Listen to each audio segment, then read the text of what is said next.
در حقیقت فلسطینیوں نے اپنے لیے جان نہیں دی ہے، اسلام کے لیے جان دی ہے۔ اہل غزہ تم سے سوال کر رہے ہیں، بہتا ہوا لہو سوال کر رہا ہے، کیا یہ قربانی جو ہے یہ صرف جانور کے گلے پہ چھری چلانے کا نام ہے یا اس سے بڑھ کر اپنے مفادات کے گلے پہ بھی چھری چلانے کا نام ہے؟ یہ کیسے ان کو یقین ہو گیا ہے کہ ہماری یہ ساری قربانیاں قبول ہوگی، جب تو قرآن تو کوئی اور بات کر رہا ہے؟ بڑے اخلاص نیت کے ساتھ دی ہے، وہاں مول جو پڑتا ہے وہ اخلاص کا ہے، وہ تقوی کا ہے۔ تو پھر کیسے قربانی ہماری قبول ہوگی اس طرح کے ماحول کے اندر؟ آج بھی ہو جو ابراہیم کا ایما پیدا پیدا آگ کر سکتی ہے، انداز گلستہ پیدا آج بھی ہو رہا ہے۔ درد بھری داستاں اس وقت فلسطین میں جاری ہے، ظلم کی انتہا، شاید انسانیت نے اپنی تاریخ میں، انسانیت کی تاریخ میں اتنا ظلم اور بربریت کہیں نہیں دیکھا۔ آپ اس باپ کو بھی نہیں بھول سکتے جو مٹھائی لے کے پھر رہا ہے کہ میرا بچہ شہید ہو گیا ہے، مٹھائی قبول کیجیے۔ وہ اقوام متحدہ کے چارٹر کی چیتھڑے اڑا کے اس نے رکھ دی ہے، اس نے جو ہے جنیوا کنونشن کو پھاڑ کے پرے پھینک دیا۔ تو یہ کس طرح کا حج کر رہے ہیں ہم اس سال؟ حکمران نے ان کے ذمے تو لڑنے کا کام ہے، مظلوموں کی مدد کرے اور ظالموں کے خلاف اٹھے۔ وَمَا لَكُمْ لَا تُقَاتِلُونَ فِي سَبِيلِ اللَّهِ، تم کیوں نہیں لڑتے؟ قرآن تو نہیں یہ سوال کر رہا ہے۔ اس وقت ہر لمحہ ہمیں یہ سوچنے کی ضرورت ہے کہ ہم جو اپنی زندگیوں میں کر رہے ہیں، کیا یہ واقعی ہم ان مظلومون کا حق ادا کر رہے ہیں جو انہوں نے اس راہ میں قربانی دی ہے؟ دنیا کا بدترین ظلم ہے کہ جو اس نے وہاں کیا ہے۔ ہماری آخرت اس وقت اگر ڈیپینڈنٹ ہے تو غزہ اور فلسطین کے حوالے سے ادا کیے گئے کردار پر ہے ہمارے۔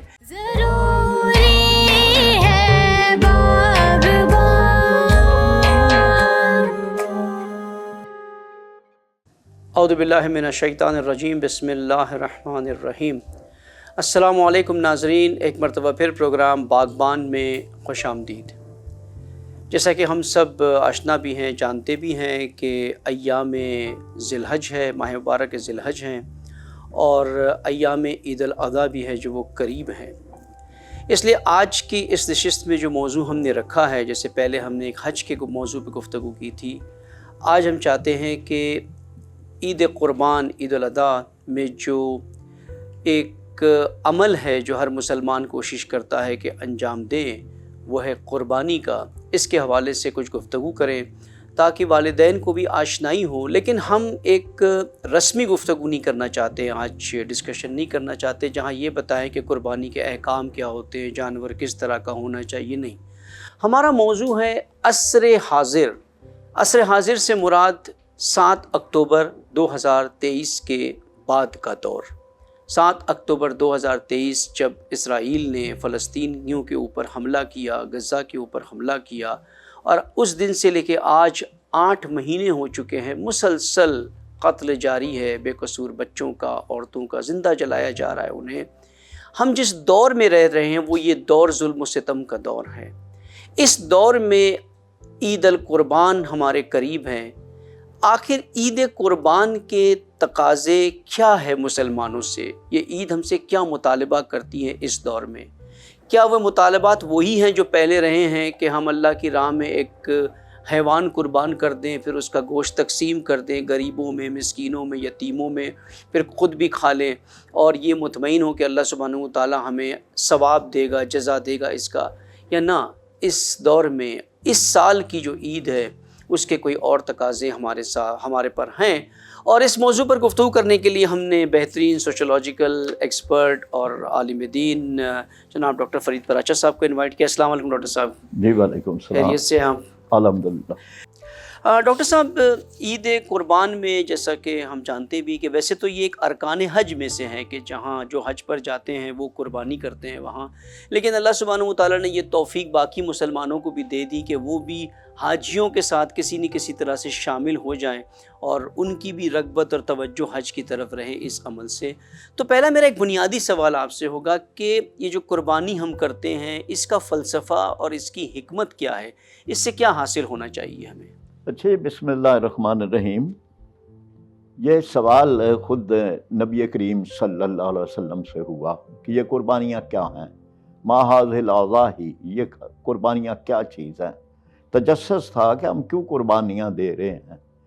تو اللہ کے نبی صلی اللہ علیہ وسلم نے ارشاد فرمایا کہ سنت و ابیکم ابراہیم، یہ تمہارے باپ ابراہیم علیہ السلام کی سنت ہے۔ اب سنت کیا ہے ان کی؟ قرآن پاک بیان کرتا ہے کہ انہوں نے دعا مانگی، رب حب لی من الصالحین، اے اللہ مجھے صالح اولاد عطا فرما، فبشرناہ بغلام حلیم، ایک بردبار بیٹے کی ہم نے بشارت دے دی۔ فلما بلغ معہ السعی، جب وہ بیٹا بھاگ دوڑ کے قابل ہوا تو باپ نے بیٹے سے کہا کہ انی ارا فی المنام انی اذبحک، بیٹا خواب میں دیکھ رہا ہوں کہ میں تمہیں ذبح کر رہا ہوں، فانظر ماذا تری، بتا تیری کیا رائے ہے۔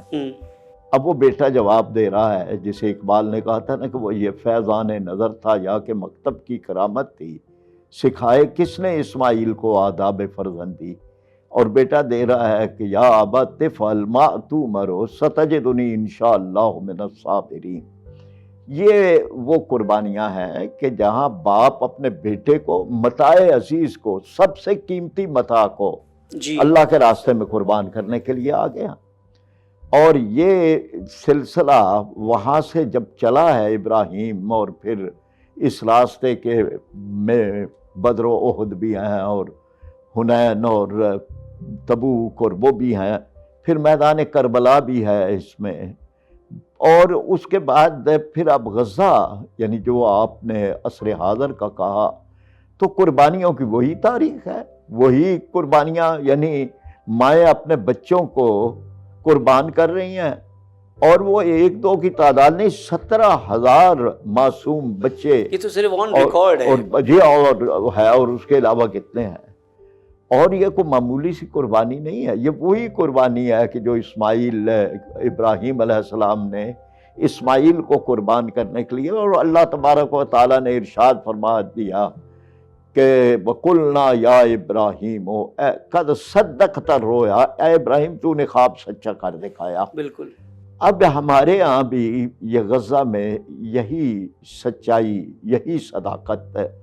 یہی قربانی، یہی اللہ کے ساتھ تعلق، یہی اس کے راستے میں جان قربان کرنے کا جذبہ، تکلیفیں آئیں تو برداشت کی جائیں کہ میرا مولا اس سے راضی ہو جائے، یہ ہمیں وہاں نظر آ رہا ہے۔ اور یہ وہ چیز ہے، یعنی ٹھیک ہے کہ بڑی پوری دنیا میں قربانی ہوتی ہے، اور یہ قربانی ہونی چاہیے، اور اسی طرح ہونی چاہیے، اس کا کوئی متبادل نہیں ہے کہ آپ کچھ رقم دے دیں غریبوں کو۔ یہ تو قربانی کو اسی طرح سے جانور کی قربانی، اس کے گلے پہ چھری چلانا، لیکن دراصل کیا ہے؟ قرآن پاک نے کہا لَن يَنَالَ اللَّهُ لُحُومَهَا وَلَا دِمَاؤُهَا، یہ گوشت اور خون تو اللہ کو نہیں جا رہا، وہ تو خون زمین پہ بہہ گیا،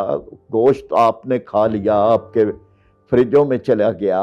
وَلَٰكِن يَنَالُهُ التَّقْوَىٰ مِنْكُمْ، جو چیز جاتی ہے وہ اخلاص نیت ہے، وہ تقویٰ ہے، وہ اللہ سے محبت ہے، وہ تعلق باللہ ہے، وہ اللہ کے راستے میں قربانی کا جذبہ ہے۔ وہ کیا کر رہے ہو؟ یہ چیز ہے کہ جو ہمیں نظر آتی ہے، اور یہی پیغام جو ہے وہ آج یعنی جانا چاہیے۔ غزہ والے تو دے رہے ہیں قربانی، ہم کیا دے رہے ہیں؟ یہ دنیا کے 57 سے زیادہ آزاد مسلمان حکمرانوں کو اور وہاں کے عوام کو اور علماء تک یہ جانا چاہیے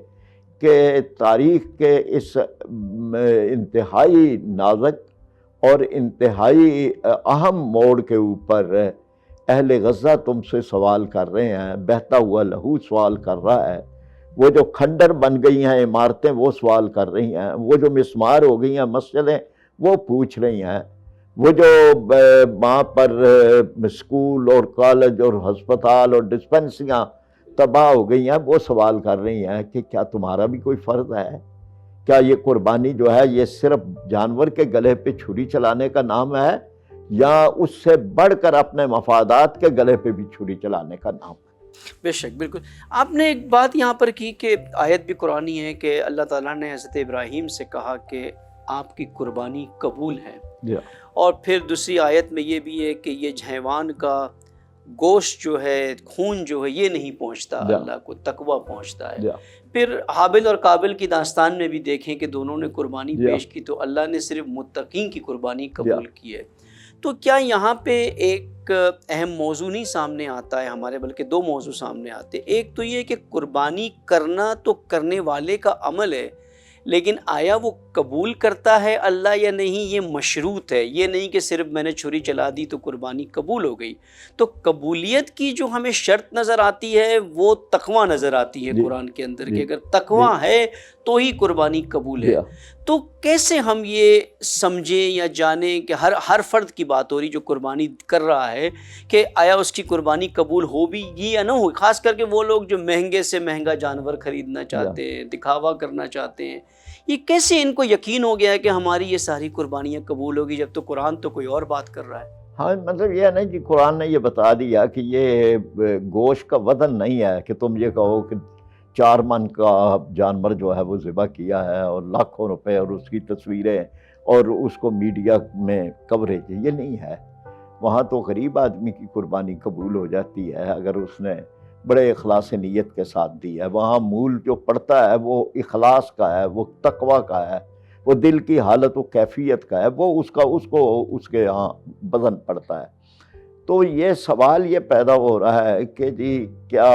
یہ اس خیال کے تحت کہ پتہ نہیں قبول ہوتی ہے یا نہیں ہوتی، تو کیا قربانی کرنے سے پہلے آدمی سوچے. تو یہ قربانی کر لینا خود ایک واجب عمل ہے، اسے تو ضرور کرنا چاہیے اور دعا کرنی چاہیے،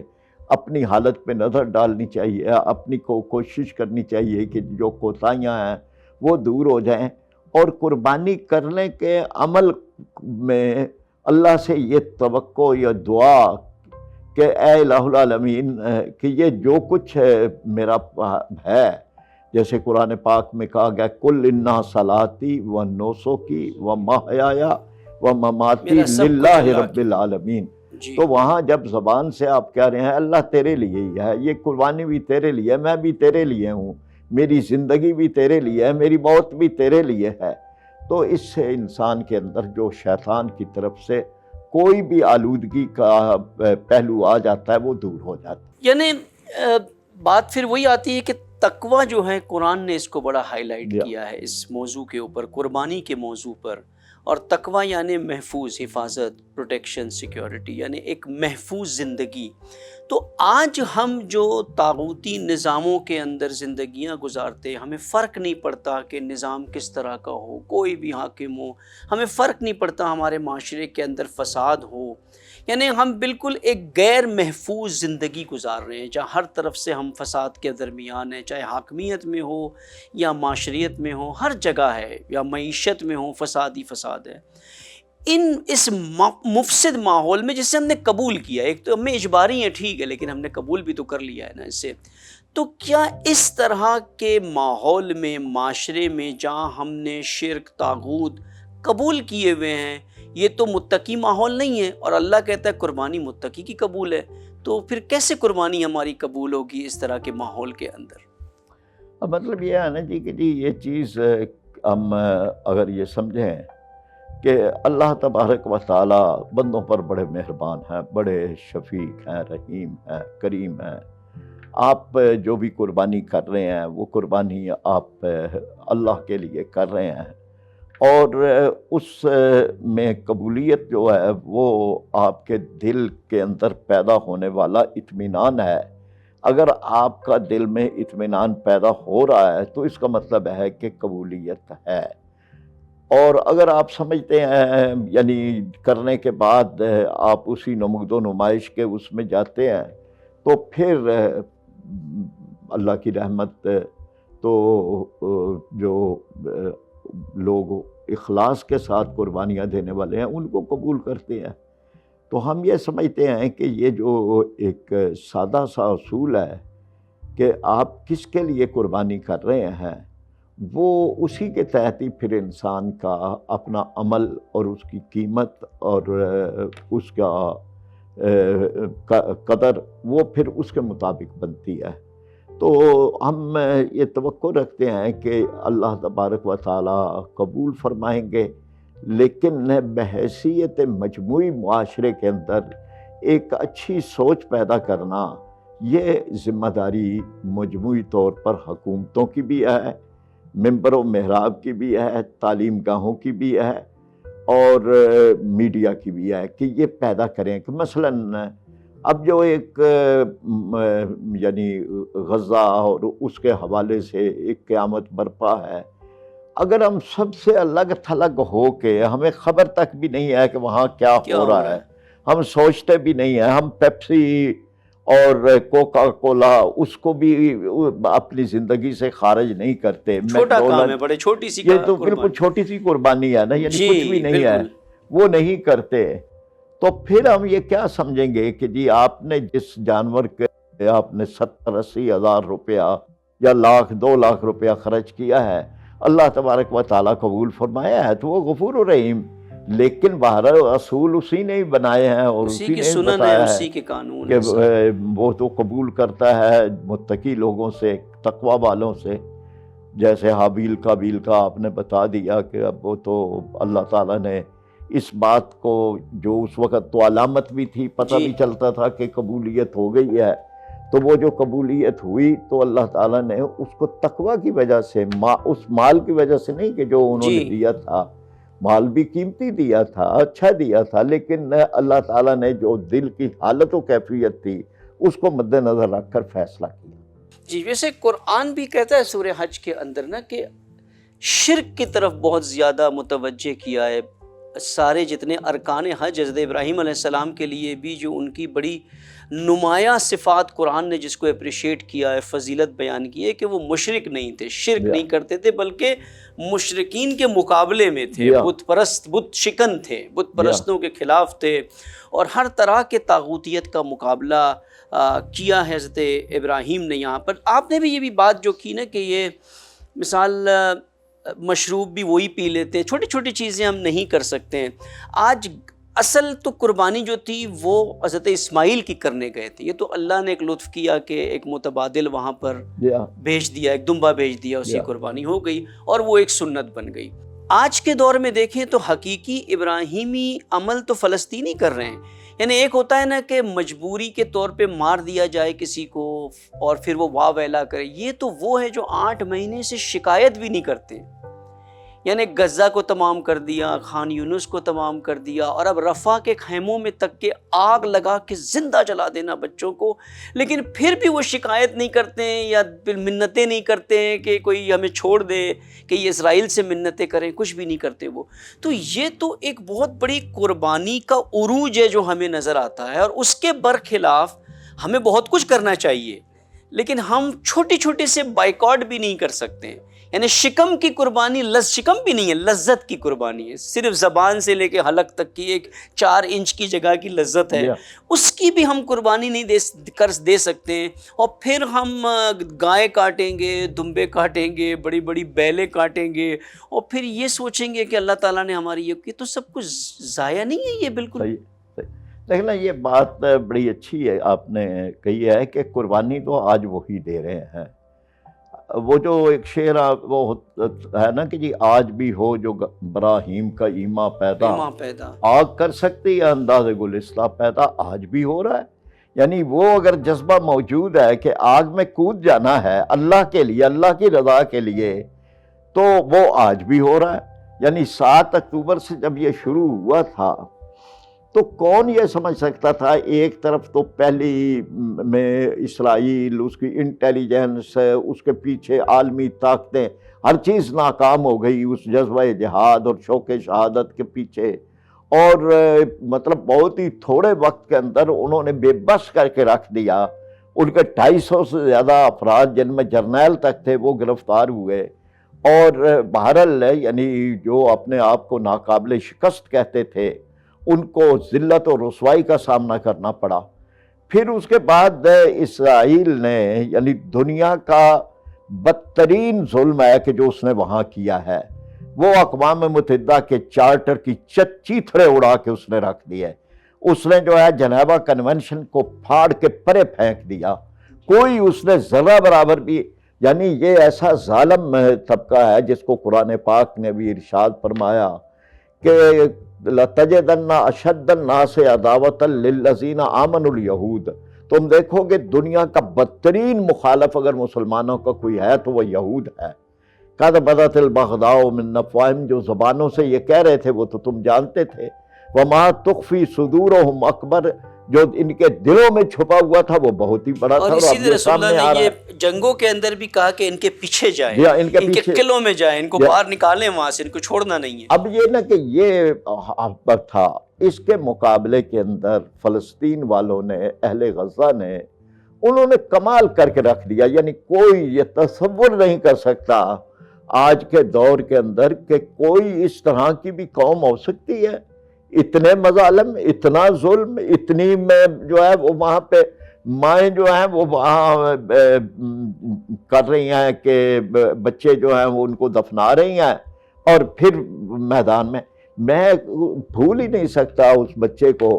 کہ جو یہ کہہ رہا ہے کہ جی مجھے میں سورت پڑھتا چلا جاؤں گا، آپ بغیر انستھیزیا کا میرا آپریشن کر دیں، اور وہ قرآن پڑھتا جا رہا ہے اور اس کا آپریشن ہو گیا۔ آپ اس باپ کو بھی نہیں بھول سکتے جو مٹھائی لے کے پھر رہا ہے کہ میرا بچہ شہید ہو گیا ہے، مٹھائی قبول کیجیے۔ یہ میرا بھتیجا ڈاکٹر بلال، وہ امریکہ سے وہاں گئے، وہاں اس نے ڈیوٹی ادا کی غزہ میں، وہ یہ کہتے ہیں جی کہ جی کوئی ذرہ سا بھی خوف ان کے چہروں پہ نہیں نظر آیا۔ ہم انہیں تسلی دیتے تھے، یہ الٹا وہ ہمیں تسلی دے رہے تھے کہ جی آپ آئے ہیں وہاں پہ۔ پھر اس کے بعد انہوں نے کہا جی کہ جی یہ وہاں عالم تھا کہ سحری لوگ جو ہیں وہ اپنے گھروں میں کرتے تھے اور تمنا رکھتے تھے کہ افطاری ہم جنت میں جا کے کریں۔ آپ ایسی قوم کو کوئی شکست دے سکتا ہے کہ جہاں پر یہ تمنا ہو کہ جی اللہ تعالیٰ ہماری شہادت کو قبول کر لے؟ اور ابھی آپ نے دیکھا سوشل میڈیا پر ایک بچے کا خط ہے کہ جس نے شہادت سے پہلے اپنا وصیت نامہ لکھا، تو اس میں نے کہا کہ عرب کے حکمرانوں کے خلاف میری چارج شیٹ ہے، میں رسول اللہ صلی اللہ علیہ وسلم کے دربار میں پیش کروں گا جا کے کہ جی ہمارے ساتھ تو کیا ہوتا رہا ہے۔ اور اپنی ماں سے اس نے کہا، لکھا کہ مجھے بڑی محبت ہے آپ سے اور آپ کو مجھ سے بڑی محبت ہے، لیکن میں یہ کہوں گا کہ میرے شہید ہونے پہ رونا نہیں میری ماں۔ مطلب یہ نہ کہ جی کون پھر ایسی قوم کو شکست دے سکتا ہے؟ یعنی یہ حقیقی قربانی یہ ہے، حقیقی قربانی ہے، یہ قربانی ہے، یہ تقوی والی یہ قربانی ہے، تقوی اس میں تقوی ہے، اس بھوک قربانی ہے کے وہاں اندر۔ پہ، ٹرکوں کے ٹرک اس ظالم میں اسرائیل نے روکے ہوئے ہیں، اور اس کا پشت پناہ امریکہ، اور وہاں قطاروں کی قطاریں لگی ہوئی ہیں، یعنی ادھر لوگ بھوکے مر رہے ہیں، ادھر ٹرک بھرے ہوئے ہیں، یعنی اور ان کو وہ آنے نہیں دے رہے۔ لوگ آپ نے کھنڈر بنا دیا غزہ کو، لوگ رفح کے اندر آئے، خیمے لگا کے رہ رہے ہیں، اور یہ ظالم جو ہے یہ ان کو وہاں بھی زندہ نہیں رہنے دے رہے، اور ان کی کوشش ہے کہ وہاں بستیوں کو آگ لگا دے، خیموں کو آگ لگا دے۔ یہ تو ان کی شکست کی علامت کٹے ہے ہوئے کہ گلے والے جو ہیں وہ بچوں کی لاشیں ملی ہیں۔ درد بھری داستاں اس وقت فلسطین میں جاری ہے۔ ظلم کی انتہا، شاید انسانیت نے اپنی تاریخ میں، انسانیت کی تاریخ میں اتنا ظلم اور بربریت کہیں نہیں دیکھا۔ اس حد تک کہ ظلم تھا کہ وہ جو فاسد اور فحاش فلم اداکارے اور جو یونیورسٹی اسٹوڈنٹس جو بے دین، جن کا کوئی دین نہیں تھا، ان کی بھی آہیں نکل گئی، اور وہ بھی اپنی حکومتوں کے خلاف اٹھ کھڑے ہوئے، آواز اٹھائی انہوں نے شروع کر دی کہ یہ اس میں کوئی دین، کوئی مذہب کچھ نہیں ہے، یہ انسانیت کشی ہے، انسانیت کے خلاف ایک بڑا ظلم ہے۔ یہاں ڈاکٹر صاحب میرا اب یہاں ایک تھوڑا سا سوال ہوگا کہ اب اس وقت ملینز افراد حج پہ گئے ہیں، جیسا کہ آپ نے بھی کہا نا کہ خط میں اس بچے نے لکھا کہ میری چارج شیٹ عرب حکمرانوں کے خلاف ہے، تو یہ حج بھی تو عربستان میں ہو رہا ہے، 2 ملین مسلمان وہاں پر ہیں، جا کے خانہ خدا کا طواف کریں گے، مقام ابراہیم میں حضرت ابراہیم کے قدموں کے پیچھے کھڑے رہیں گے، سعی کریں گے، لیکن یہ عرب حاکم یہی تو ہے جن کی خاموشی، بلکہ نہ صرف خاموشی، انہوں نے تو مدد بھی کی ہے اسرائیل کی، تو یہ کس طرح کا حج کر رہے ہیں ہم اس سال؟ یہ تو بڑی ایک منافقانہ حج نہیں لگتا ہے ہمیں کہ امت مسلمہ کر کیا رہی ہے یہاں پر؟ لیکن حج کرنے والے تو حج کے جذبے سے ہی گئے ہیں، اور یا غریب مسلمان ہیں اور ان کو لازمی طور پر اپنے دلوں میں یہ تمنا اور تڑپ لے کے گئے ہیں کہ ہم اور کچھ نہیں کر سکتے، تو میدان عرفات میں ان کے لیے ہاتھ پھیلا پھیلا کر دعائیں تو کر سکتے ہیں۔ وہ اللہ رب العالمین کے جس نے یہ ارشاد فرمایا ہے، جس کے بارے میں اللہ کے نبی صلی اللہ علیہ وسلم نے کہ عرفات کے دن سے زیادہ اللہ تبارک و تعالی اپنی مخلوق پہ مہربان نہیں ہوتے، تو یہ اگر لاکھوں فرزندان توحید یہ ہاتھ اٹھا اٹھا کے دعائیں ہی کریں، نہیں کیا تو صرف دعا ہے یا براعت ہے؟ قرآن تو براعت کی بات کرتا ہے کہ براعت کرے میدان عرفہ میں جی جا کے۔ بالکل، یعنی یہ ہے نا کہ جی میں یہ اسی ترتیب کے ساتھ کر رہا ہوں کہ ایک تو یہ پہلو ہے ان مخلص حاجیوں کا جو دنیا کے کونے کونے سے آئے ہیں، حج کرنے کے لیے آئے ہیں، اور ظاہر بات ہے کہ ان کے دلوں پہ چوٹ لگی ہوئی ہے غزہ کی، اور دعائیں بھی ان کے دلوں سے نکلتی ہیں اور نکلنی ہیں، لیکن یہ کہ جو حکمرانوں کا طرز عمل ہے وہ تو ایک ایسا ہے کہ جو قرآن پاک کے اعتبار سے ان کے ذمے نہ قرارداد مذمت ہے، نہ ان کے ذمے جو ہے وہ کوئی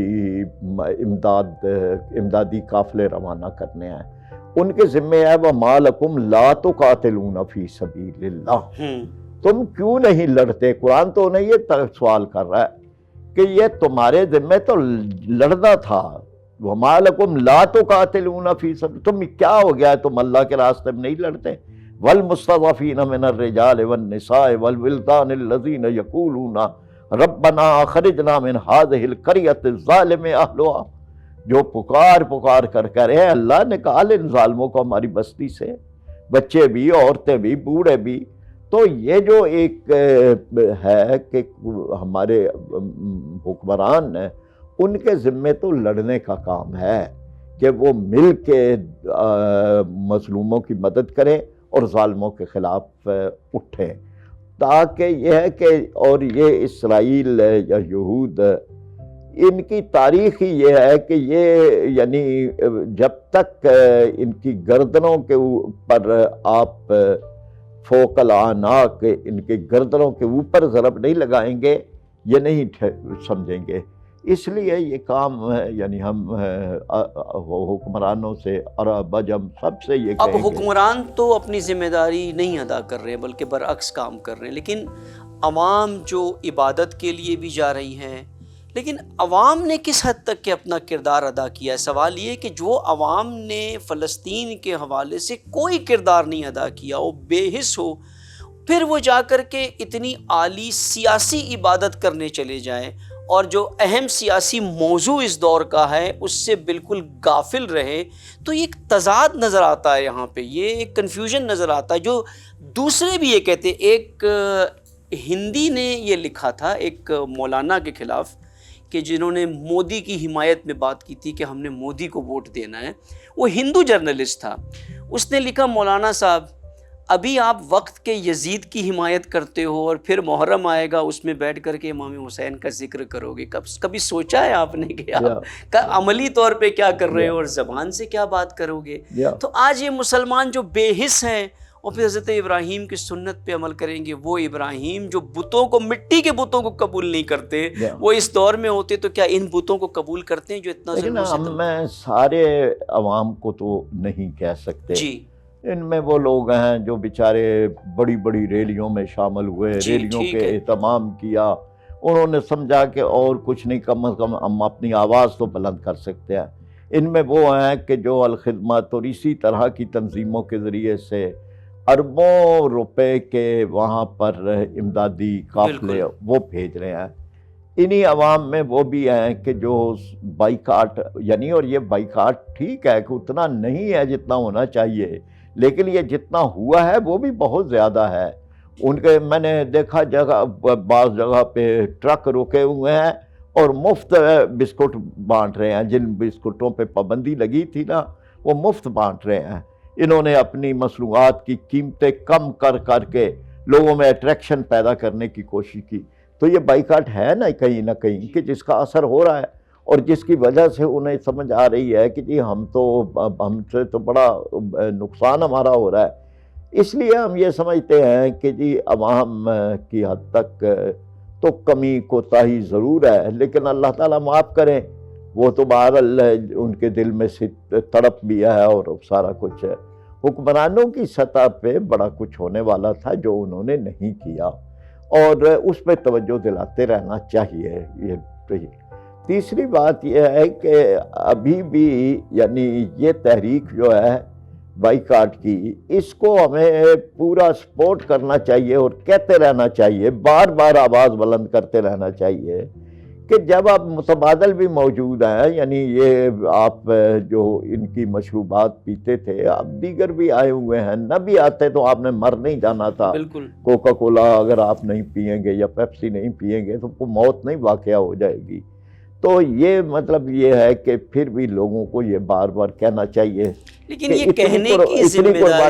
کہنے کی ذمہ داری اور مؤثر ہوتا ہے یہ چیزیں اس وقت جب علماء حضرات یہ کام کریں، وہ آ کر کے بات کریں اس کے اوپر۔ ہمارے آپ کے بات کرنے سے اتنا مؤثر نہیں ہوتا، انفارمیشن تو ہم دے دیتے ہیں، لیکن جو ممبروں پر ہوتے ہیں، جو محرابوں میں ہوتے ہیں، انہیں یہ بات کرنی چاہیے۔ تو لیکن بہت سے دیکھا ہے علماء جنہوں نے ایک لفظ تک کے نہیں بولا ہے فلسطین کے لیے، جمعہ کے خطبوں میں کہیں پر بھی کچھ نہیں کیا ہے۔ تو میں سمجھتا ہوں کوک پیپسی کو بائیکاٹ کرنے کے ساتھ ان کو بھی بائیکاٹ کرنا چاہیے کہ جو فلسطین کے لیے لب تک کے نہیں کھولتے ہیں اپنے۔ صحیح ہے، یعنی یہ ہے کہ جی بہرحال عام آدمی اپنے علماء سے بھی بات کرتا ہے، کھڑے بھی ہو جاتے ہیں لوگ، کہتے بھی ہیں کہ جی آپ حضرت یہ کیا بیان کر رہے ہیں، آج ہو کیا رہا ہے، آپ وہ بیان کریں، یہ بھی ہے۔ لیکن یہاں اگر بے حسی ہے تو بیداری بھی ہے، دونوں چیزیں پیرلل چل رہی ہیں، اور ہمیں کوشش کرنی چاہیے کہ بیداری کو اور مضبوط کریں اور آگے لے چلیں، اور جہاں جہاں بھی طبقہ علماء میں سے کوئی اس کوتاہی کا مرتکب ہوتا ہے تو اس کو بالکل بر وقت توجہ دلانی چاہیے، اور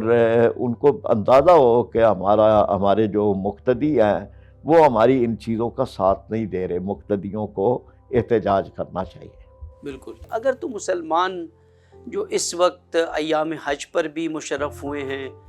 بیت اللہ میں گئے ہوئے ہیں، اور جو یہاں بھی قربانی دیں گے، اگر تو وہ بیدار ہیں اور فلسطین کے لیے، غزہ کے لیے، اور ان شہیدوں کے لیے، ان مظلوموں کے لیے، ان یتیموں کے لیے ان کے دل میں درد بھی ہیں، اور جو ان سے ہو سکتا ہے وہ کر رہے ہیں، جو محدودیتیں ہیں حکومتوں کی طرف سے اس کے باوجود بھی کر رہے ہیں، تب تو امکان ہے کہ اللہ سبحانہ و تعالیٰ ان کی قربانیوں کو بھی اور ان کی عبادتوں کو بھی قبول کرے گا۔ لیکن جو بالکل بے حس ہے، یہ ایک بڑا سوال اٹھتا ہے یہاں پر۔ ڈاکٹر صاحب، اگر ہم دیکھیں مسئلہ اس وقت جو غزہ کا چل رہا ہے، تو رفح میں جو ہو رہا ہے، اور اتنا سب کچھ ہونے کے بعد بھی فلسطینی جواب دے رہے ہیں، راکٹس مار رہے ہیں، یعنی یہ تو کلیئر ثابت ہو گیا کہ 8 مہینے کے بعد بھی اسرائیل کچھ حاصل نہیں کر سکا، ایک بری طرح سے شکست ہو گئی ہے۔ تو فلسطینی تو کامیاب ہو گیا، یہ تو طے بات ہے کہ دنیا میں بھی کامیاب انشاءاللہ ہو ہی جائے گا، اسرائیل اپنے انجام تک پہنچ جائے گا، یہاں بھی کامیابی انہیں نظر آئے گی، اور آخرت میں تو یقیناً کامیاب ہے، اس میں کوئی شک ہی نہیں ہے اس کے اوپر۔ اور قربانی کی بہترین مثالیں انہوں نے ہمارے سامنے پیش کر دی۔ اب وہ تو کامیاب ہو گئے، ایک مقام پر پہنچ گئے، ہم اپنے آپ کو کہاں دیکھتے ہیں کہ ہم کس حد تک کے کامیاب ہوئے؟ کیا فلسطین اور غزہ معیار و سٹینڈرڈ نہیں بنتا ہے اس دور میں جس پہ اللہ سبحانہ و تعالیٰ مسلمانوں کو پرکھے گا؟ نہ صرف کہ اللہ دیکھے گا کہ تو نے نمازیں کتنی پڑھی ہے، زکوٰۃ کتنا دیا ہے، حج پہ کتنی مرتبہ گیا ہے، یا اللہ یہ دیکھے گا کہ بتا تو نے ان مظلومین کے لیے کیا کیا؟ اگر تو نے یہاں جو کر سکتا تھا نہیں کیا، پھر تو شاید یہ ساری چیزیں ہماری قبول نہ ہوں۔ باقی چیزیں اس پر آپ کیا کہیں گے؟ یہ بالکل ٹھیک ہے، یعنی یہ ہے کہ اللہ تبارک و تعالیٰ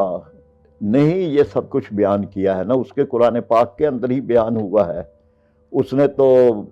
یہ کہا ہے کہ بلا کہ ینالہ التقویٰ منکم، اس کے ہاتھ تو تقویٰ پہنچتا ہے کہ آپ نے کس اخلاص نیت کے ساتھ آپ نے کیا ہے، اور کہاں آپ نے نہیں کیا تو وہ بھی دیکھ رہا ہے کہ جہاں آپ کو کرنا چاہیے تھا آپ نے نہیں کیا۔ اس لحاظ سے تو یہ بات جو ہے یہ بالکل ہے کہ ابھی عید آنے والی ہے، عید الاضحیٰ، اور اسی طرح حج اور یہ سارے معاملات کہ ہم بار بار اہل ایمان کو توجہ دلائیں کہ آپ ان چیخوں کو سنیں، ان آہوں کو سنیں، ان سسکیوں کو سنیں کہ جو آج غزہ سے اٹھ رہی ہیں، جو آج رفح سے اٹھ رہی ہیں، اور اس کے مطابق اپنا کردار متعین کریں، اور اس کے مطابق دیکھیں کہ آپ کو کیا کرنا چاہیے تھا، آپ نے کیا نہیں کیا۔ اس لیے یہ بات کہ آج جب ہم اس مرحلے کے اوپر ہیں کہ لوگوں کو کوئی متوجہ کر سکیں تو ان کو کہ جنہیں جو اپنے طور پہ یہ سمجھ رہے ہیں کہ نیکی کا کام نماز پڑھنا اور یہ ہے، قرآن پاک نے کہا کہ لیس البر، وہ تو قرآن پاک نے نیکی کو یہ بیان کر دیا کہ آپ عمارت المسجد الحرام، مسجد الحرام کی عمارت تعمیر کرا لیں یا حاجیوں کو پانی پلا دیں، یہ عبادت نہیں ہے، یعنی یہ ہے اصل مجاہدین اصل عبادت وہ ہے کہ جو اللہ کے احکامات کو ماننا ہے، اللہ کو وحدہ لا شریک تسلیم کرنا ہے، اللہ کے بندوں کا ساتھ دینا ہے، ظلم کا راستہ روکنا ہے، کہ عبادت تو یہ ہے۔ تو اس لیے یہ بات ہے کہ ہمیں توجہ دلانی چاہیے کہ جو قرآن پاک بیان کر رہا ہے اس کے مطابق ہم اپنا جائزہ لیں اور اپنی کمی کوتاہی کو پورا کریں، تاکہ ہماری نمازیں اور روزے اور حج اور عمرے وہ بھی قبول ہوں، اور اس کے ساتھ ساتھ جو ہمیں فرائض ہم نے کرنے تھے اس کو بھی بر وقت ادا کر سکیں۔ بالکل، اللہ تعالیٰ کہتا ہے مجاہدین کے لیے فضیلتیں ہیں، فضل اللہ کا فضل جو ہے وہ مجاہدین کے اوپر ہے، نہ کہ قائدون کے اوپر ہے جو بیٹھے رہتے ہیں، جو کوئی حرکت نہیں کرتے ہیں، اللہ کی راہ میں نہیں چلتے۔ اس وقت ایک یہ بھی گفتگو ہے سوشل میڈیا پر بھی کہ اس سال ہمیں قربانی جو ہے وہ یا نہ کریں یا کم کریں، اور اس کے پیسے جو قربانی کے ہیں، کیونکہ مہنگی بھی ہے بڑی قربانی، لاکھ روپے کا تو بکرا آ جاتا ہے کہ ہاں، اسے ہم فلسطینیوں کی مدد کے لیے، ان کے سپورٹ کے لیے کریں۔ اب کسی کے پاس اتنا تو نہیں ہوتا کہ دونوں کام کر سکیں، تو اس میں کیا کرے وہ یہاں؟ دیکھیے یہ جو ہے نا ایک تحریک اٹھتی رہتی ہے کہ جی یہ کریں، مطلب محلے میں آٹے کی بوری پہنچائیں پہلے قربانی دینے سے پہلے، اور مسجد کی تعمیر کرنے سے پہلے بیوہ کے گھر میں تھیلا پہنچائیں۔ لیکن جو یہ تحریک چلا رہے ہوتے ہیں وہ 3 لاکھ کے موبائل جب لیتے ہیں تو انہیں خیال ہوتا کہ ہم یہ نہ لیں اور غریبوں کے گھروں کے اندر پہنچائیں۔ وہ قربانی کا ہوتا ہے۔ قربانی کا معاملہ یہ ہے کہ جی قربانی کا کوئی یہ متبادل نہیں ہے کہ ہم قربانی نہ کریں اور اس رقم کو کہیں اور دے دیں، قربانی تو بحال کرنی ہے۔ لیکن یہ کہ اگر آپ سمجھتے ہیں کہ آپ اور بھی نہیں کر سکتے تو پھر آپ اپنی قربانی روک لیں اور غزہ والوں کے لیے قربانیاں دیں۔ اب ان کے لیے اہتمام ہو رہا ہے، وہاں پر پہنچ رہے ہیں، مصر کے اندر جو ان کے لوگ بسے ہوئے ہیں ان تک پہنچ رہے ہیں، تو پھر کم از کم یہ تو آدمی کرتا ہے کہ اپنی یہاں کو دو نہیں دے سکتا تو ایک دے اور ایک وہاں دے دے۔